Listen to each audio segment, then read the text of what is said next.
remember that what we're really talking about is the creation of this new system of oppression in the South, or what I've suggested we could call a new racial order. And I think last time I tried to get you to draw a triangle, right? Black Southerners in the middle, segregation, disfranchisement, and lynching on the three sides of that triangle. And last time we had talked about the segregation part.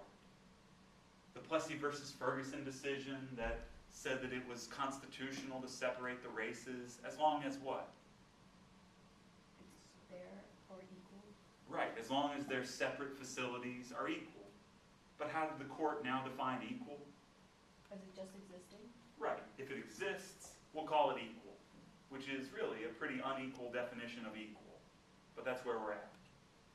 So we're moving now to the second part of that system, disfranchisement. Remember, already by 1880, people called the South the solid South. Because which party always won it? Democrat? Democrats, right.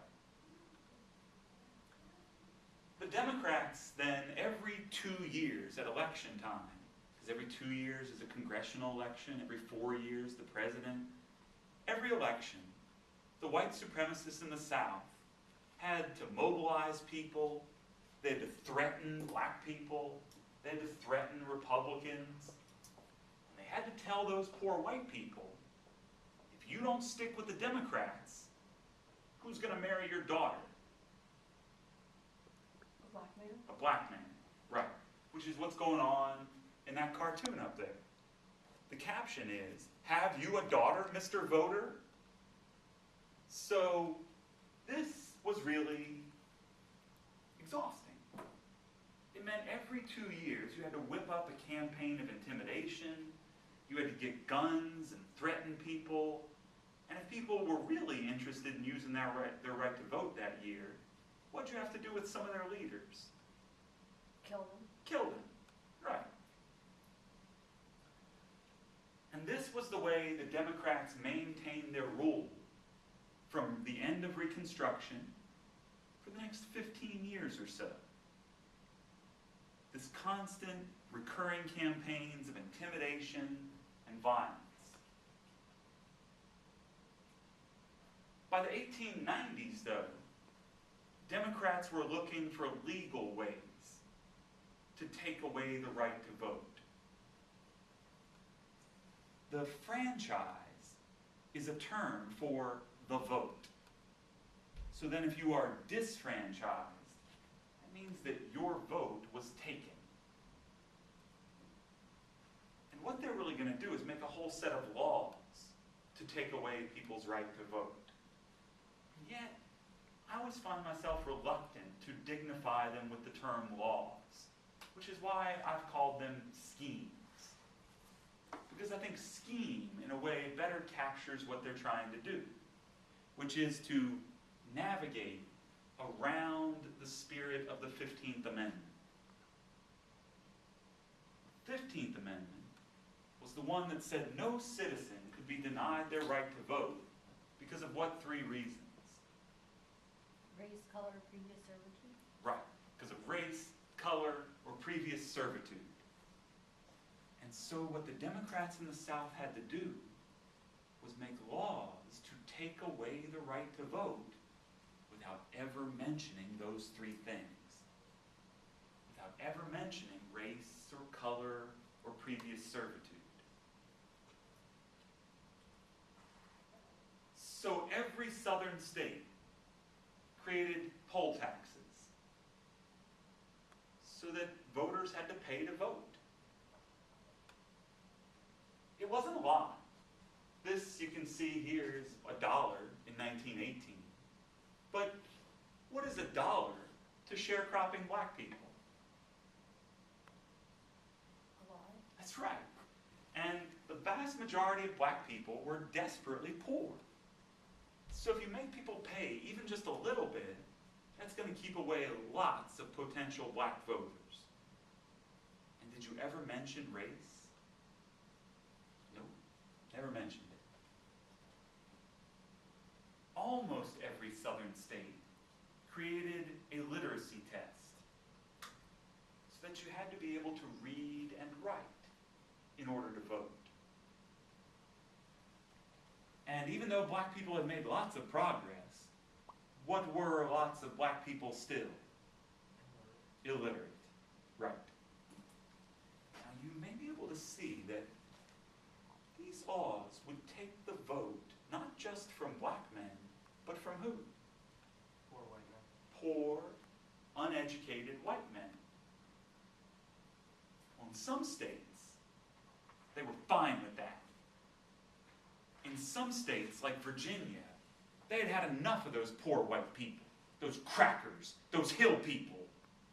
Because who did they side with back in Reconstruction? Democrats?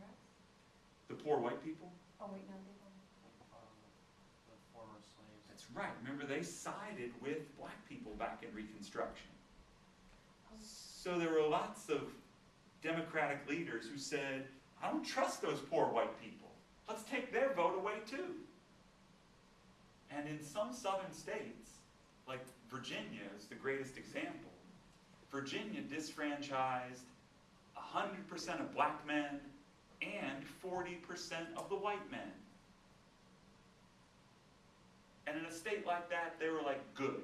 I didn't trust those poor white people anyway. But in a place like Mississippi or Louisiana, do they want to be taking away any white men's right to vote? No. Because who are the majority in those places? Black. That's right. In some parts of the South, black people are the majority. And there, they worked hard to find ways to get those poor white people around the new laws. So in places like that, they created community funds to pay the poll tax for poor white people. You know, so you can't pay it, but the community's going to chip in and pay it for you. And in states like that, where black people were close to the majority or the majority, those states often created what they called the understanding test, or the understanding clause of the literacy test. Here's the way it worked. You can't read or write. Well, you may still be able to vote if you can pass the understanding test, where the white registrar will read to you from the state constitution. And what's the only thing you need to then demonstrate? Your understanding of it? That you understand it. Right. Could black people ever explain it to the satisfaction of the white man behind the desk? Never. Doesn't matter how good their explanation is, because that white guy behind the desk has all the power. And he says, nah, you don't understand. While in places like Mississippi, poor white men were coached. They were told, now look, you're going to go in there, he's going to read you a bunch of mumbo jumbo from the Constitution. And he finishes, you know what to say. What you're supposed to say is, I think it has something to do with white supremacy. And what does the registrar say? You got it. You understand. So, in a way, this is kind of the most devious part of the whole thing. That's what I mean by a scheme, rather than dignifying it by calling it a law, because it puts all the power in the hands of this local white guy behind a desk.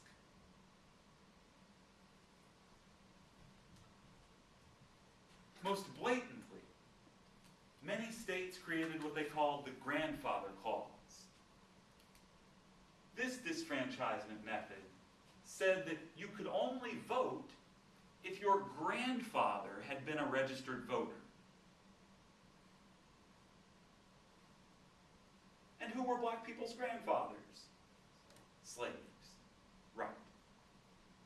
So clearly, does this have to do with previous condition of servitude? Yeah. Absolutely. And yet, they got away with it. They said, no, it's not about servitude, it's just about grandfathers.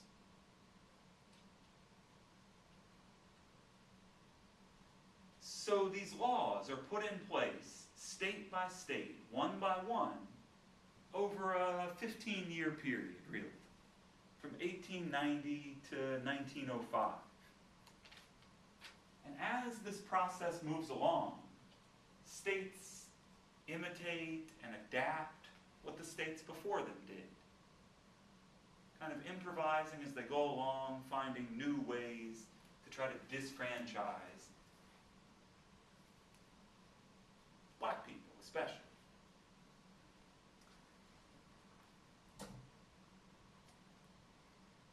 One of the things that's hard to understand, well, like, how many of you think of this as a good trend? All right, right, nobody, right? Nobody thinks of this as a good trend. But many of the Democrats who were making these laws were casting themselves as the good guys. Their argument for making these laws went like this. They said, if we can succeed in passing these laws, Negroes will not be murdered every 2 years for trying to vote. Do you get that? So they say, it'll actually be better if we can legally stop them from voting, because people won't kill them for trying to vote. And that is really a twisted way to make yourself into the good guy. But that's the way many of them saw themselves. So you see this red line on the graph here?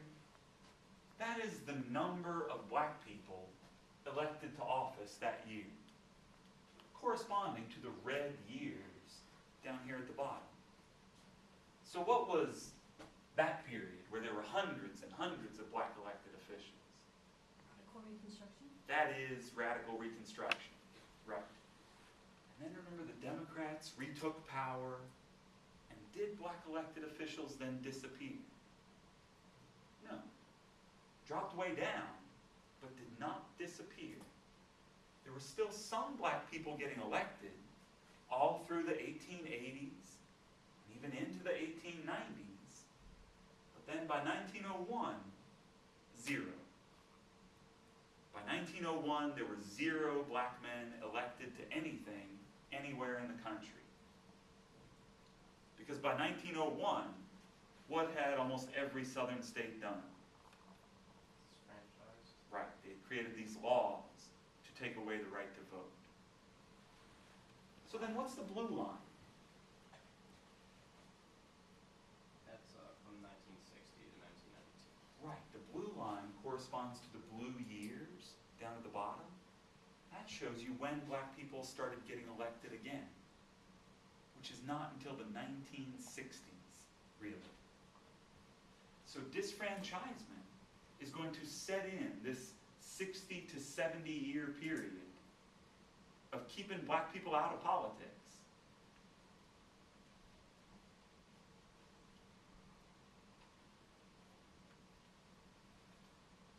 Now, with these laws in place, which party did you always know was going to win the elections? Democrats, right. Which means on election day, there never is suspense in the South. There's no suspense. The Democrats are going to win. And that meant the battle that really mattered was who got the Democratic nomination. Which Democrat is nominated to be governor? Which Democrat is nominated to be a senator? And so what you had in these what are called primary elections is white Southern Democrats trying to out-racist each other. It's not a term that they used because racist makes it sound bad, right? The way they would talk about it, they were trying to show the voters that they were a stronger defender of white supremacy. But I think we could call that trying to out-racist each other. And that meant, who were the guys that usually got elected? The biggest racists. The biggest racists, right. And less people voted. Because even if you're just an ordinary white man, does the election seem like it matters much? No.